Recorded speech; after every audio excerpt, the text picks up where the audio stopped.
This could be where I soar, to take the first steps of my journey to happiness.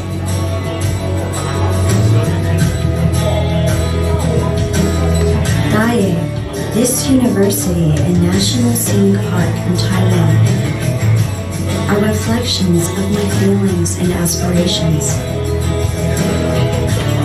shining my way to a great future.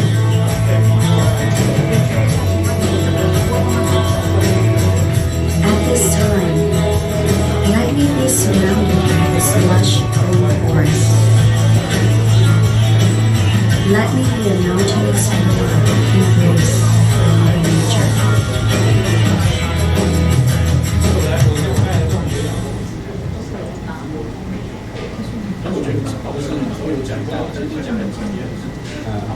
Hello, Abba Kapara. Welcome to join our Daya University online orientation session. And I'm Shang Wei from International Office, International Affairs Office. And today, before I would like to introduce our some steps of here. We also invite a PhD student in Daya University, Aji, and he will do this introduction in Indonesian later. So we hope the student online can understand and get more information clear from his introduction.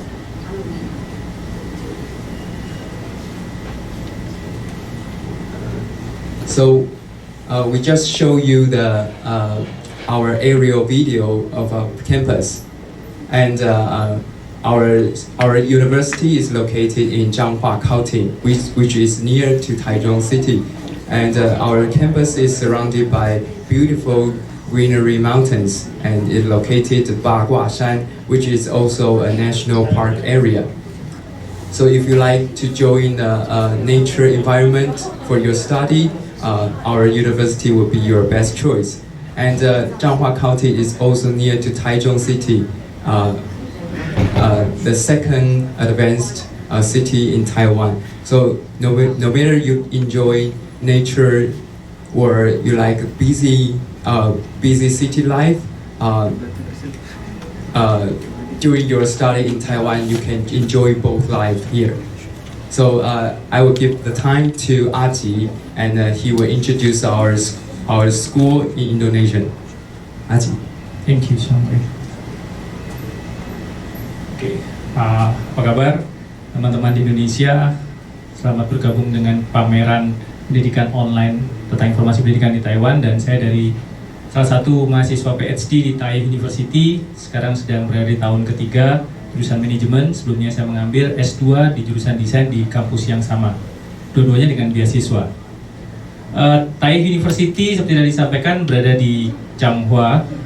Kami berlokasi di daerah pegunungan, tetapi sangat mudah dijangkau, sangat nyaman, dan kampus ini menjadi kampus paling hijau di Taiwan dari UE Metric, atau salah satu voting online yang diadakan oleh Universitas Indonesia dari tahun 2017 sampai tahun 2020 ini.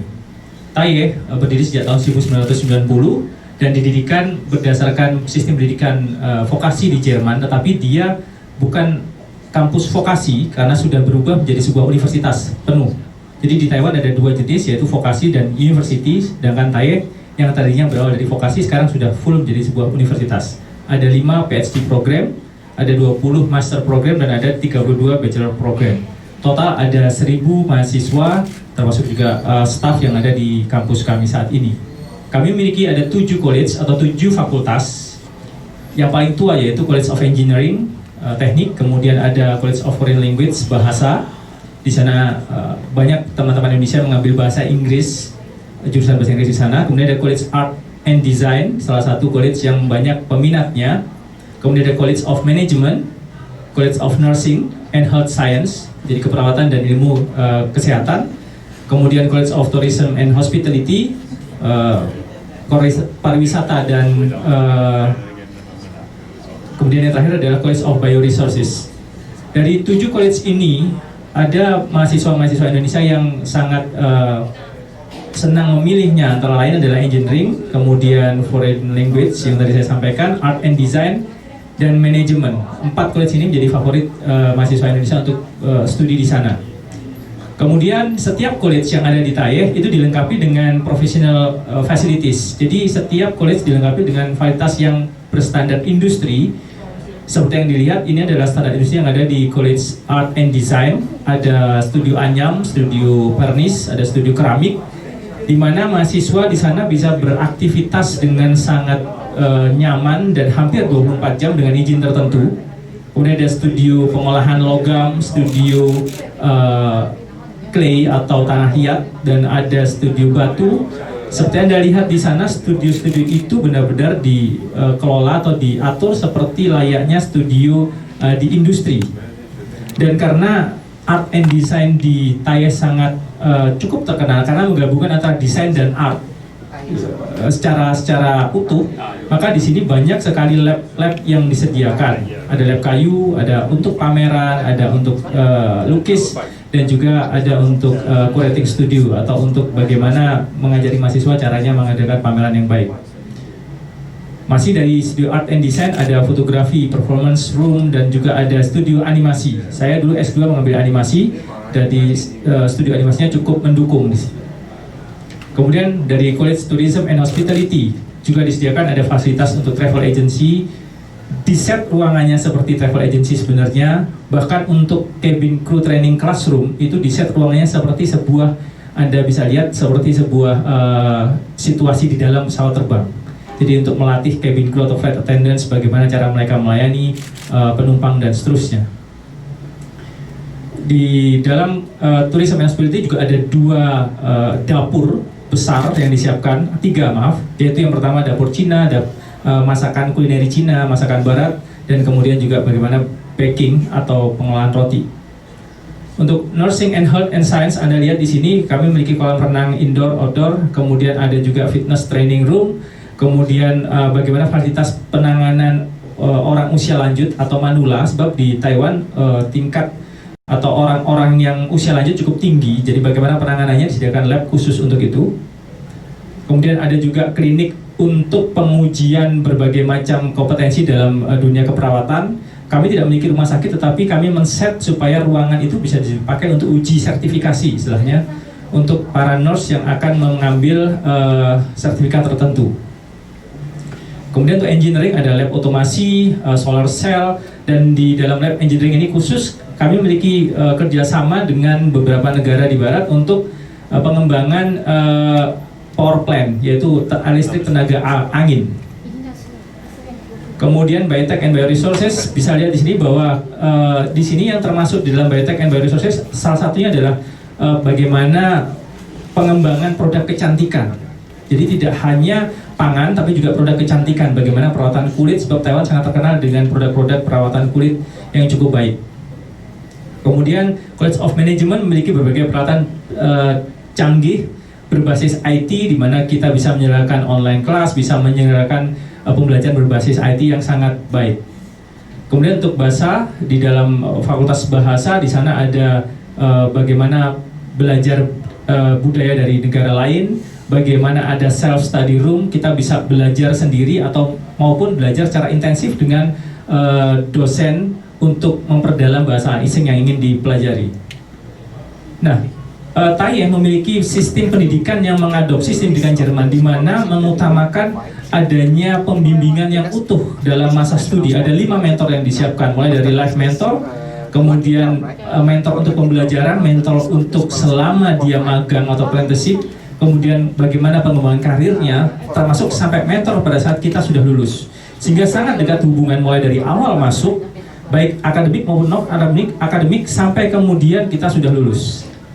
Kemudian kita juga memiliki 4 prinsip dalam pembelajaran, ada willing to learn, keinginan untuk belajar, keinginan untuk menjadi ahli, willing to accomplish, keinginan untuk kemudian bertanggung jawab terhadap keahlian itu, dan bagaimana kita berkontribusi kepada masyarakat. Ini benar-benar ditekankan dalam sistem pendidikan yang kemudian digabungkan antara teori dan praktek, knowledge-nya yaitu bagaimana bahasa diperkuat, bagaimana kemudian information certificate proficiency-nya, kemampuan komputer, kemampuan penguasaan IT juga harus distandarisasi, kemudian kemampuan berbahasa Mandarin khususnya yang S1, kemudian ada graduation project untuk beberapa faculty. Kemudian dipadukan dengan skill di mana kita diharuskan untuk mengikuti internship program 100 jam, ditambah dengan attitude kita harus melakukan service hour khususnya mahasiswa S1, dan ini akan membentuk sebuah kompetensi di mana yang tadi saya sampaikan ada 4 willing tadi supaya menjadi lulusan yang utuh. Nah, untuk program internalisasi, bagaimana TAIEH berusaha menjadi kampus yang bernuansa atau memiliki atmosfer internasional, kita memiliki program double degree, yaitu di mana TAIEH memiliki kerjasama dengan banyak universitas di luar negeri, universitas-universitas dengan predikat yang sangat baik, seperti contoh di dalam slide ini, di mana Anda bisa studi selama 4 tahun. Anda akan mengalami masa studi di 2 universitas, satu di TAIEH, satunya lagi di universitas partner di luar. Artinya bisa Anda pergi ke Texas, Anda bisa pergi ke Purdue dan seterusnya, dan Anda akan mendapatkan 2 ijazah. Yang berikutnya, TAIEH juga memiliki program yang namanya double major, di mana double major Anda bisa studi di satu tempat, tetap di kampus kami, tapi Anda akan mengambil 2 college. Nah, ini adalah partner-partner yang ada di kampus kami, dan ini cukup banyak, terbuka kesempatannya bagi mahasiswa internasional untuk bisa apply ke dalam program double degree ini. Kemudian mahasiswa juga bisa melakukan overseas study atau internship, di mana pada waktu biasanya summer atau mungkin winter Anda bisa apply untuk internship ke luar negeri. Artinya setelah Anda studi di Taiwan, internshipnya Anda bisa mengambil contoh mahasiswa Indonesia ada yang pernah internship di Singapura, sekalian dia bisa sesekali pulang ke Indonesia, dan itu sangat terbuka. Kemudian International Masterclass ini sangat menarik sebab Anda tidak hanya belajar atau diajar oleh dosen-dosen yang ada di kampus kami. Kami juga akan mengundang profesor, mengundang para expert dari luar negeri untuk mengajar di kampus kami, biasanya dalam kurun waktu 2 minggu sampai 1 bulan, menjadi profesor tamu atau dosen tamu untuk memberikan pelajaran yang sangat istimewa, biasanya karena mereka memiliki expertise yang sangat khusus, dan mahasiswa banyak diuntungkan oleh hal ini. Kemudian ini adalah fasilitas kami untuk memberikan pembelajaran bahasa Mandarin khusus untuk mahasiswa yang baru bergabung akan mendapatkan pelajaran bahasa Mandarin gratis, di mana ditingkatkan. Seperti saya awalnya tidak bisa bahasa Mandarin sama sekali. Sekarang basic percakapan sehari-hari saya cukup bisa, meskipun kuliah saya memakai bahasa Inggris. Jadi ini adalah beberapa level yang kami pakai khusus untuk mahasiswa S1. Selain mahasiswa jurusan bahasa Inggris, Anda harus memiliki sertifikat A2 untuk bahasa Mandarinnya. Sebab jika tidak memiliki level A2, maka akan bermasalah pada saat pengurusan visa. Selain jurusan bahasa Inggris, Anda harus memiliki level A2. Sedangkan untuk master dan PhD, Anda tidak harus memiliki sertifikat ini. Ini adalah satu program yang diadakan oleh Chinese Language Center, di mana mereka mengadakan course Mandarin, dan juga ada beberapa paket lainnya yang sering diadakan dan dilakukan regularly kepada mahasiswa yang bisa diambil, baik ada yang free maupun ada yang harus berbayar. Nah, ini adalah bagaimana kita hidup di kampus. Seperti saya katakan tadi, saya berada di gunung, tapi bukan berarti terpencil, sebab Taiwan berbeda dengan Indonesia. Di Taiwan, meskipun kami berada di gunung, kami memiliki bus station di dalam kampus, di mana cukup dalam hitungan waktu 10 menit Anda sudah bisa naik bis itu menuju ke pusat kota. Dan setiap 5 menit bis itu sudah datang, dimulai dari jam 7 pagi sampai jam 11.30 malam. Jadi saya kira sangat mencukupi. Wi-Fi pun juga tersedia di seluruh pelosok kampus, sehingga Anda tidak akan kesulitan untuk mengakses informasi.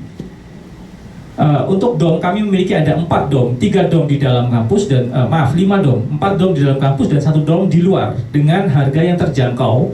Dan jika Anda ingin menyewa rumah atau kos di luar kampus pun harganya sangat terjangkau, bahkan kalau dibandingkan di Jakarta, saya dari Jakarta, mungkin harganya bisa jadi lebih murah dengan fasilitas yang lebih baik.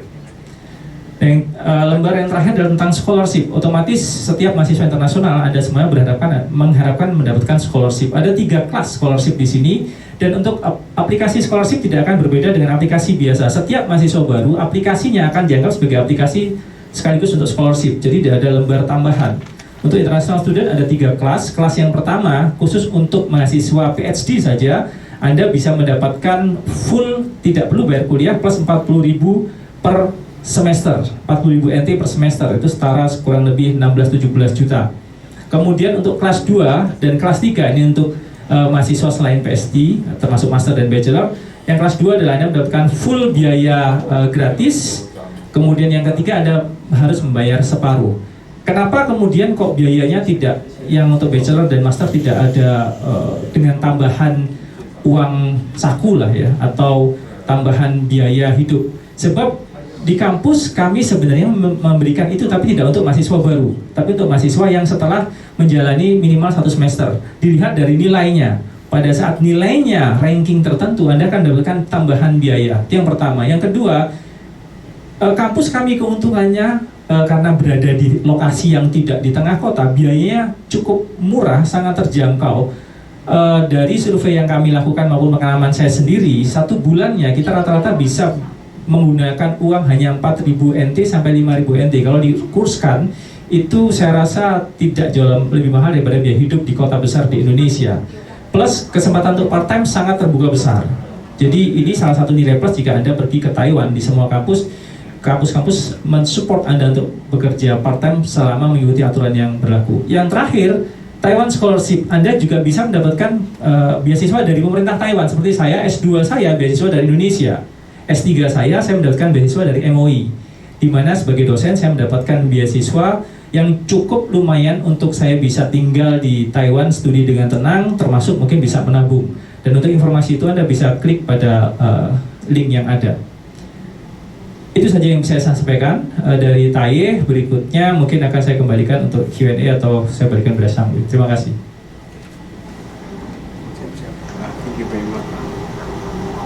Thank you very much, Aji, for your clear introduction and experience in Dai University life. And if you have if you want more information, please go check our website fa.dyu.edu.tw. And if you have any further questions, you also welcome and feel free to drop us an email. And do we have a time for Q&A? Yes. Yes? Moderator will say something. Okay. Okay. Thank you for the presentation. Yes. I should use Bahasa or English? Both. Yes. Bahasa is okay. Okay. This one, we have 2 questions from Indonesian students. The first question about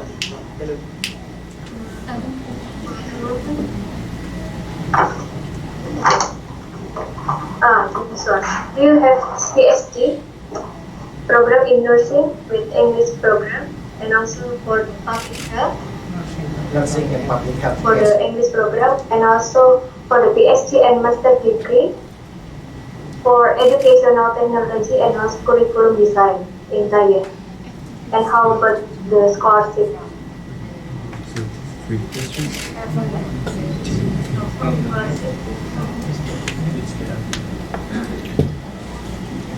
PhD in nursing.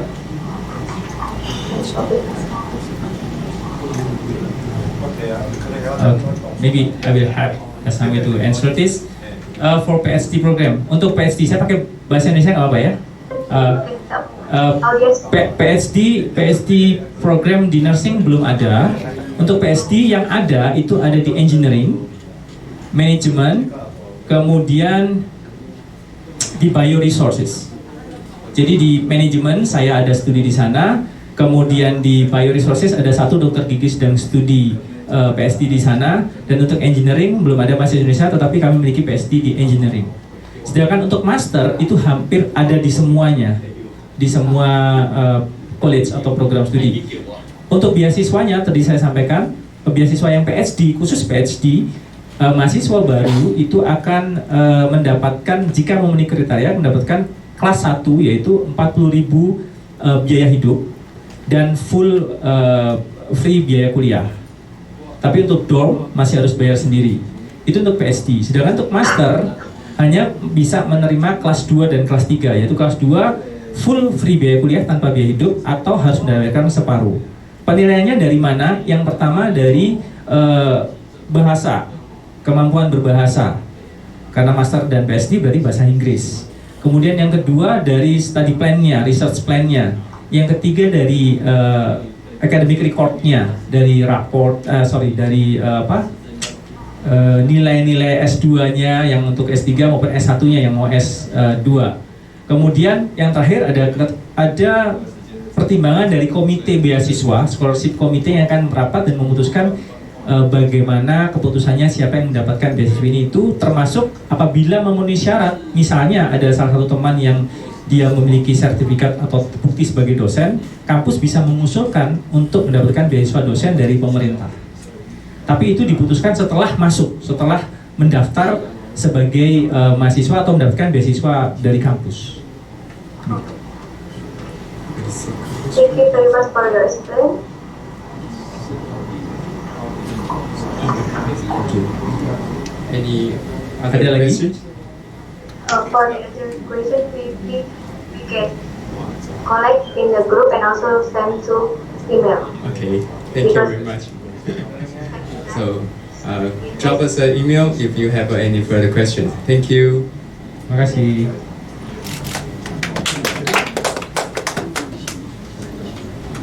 Next, national sport.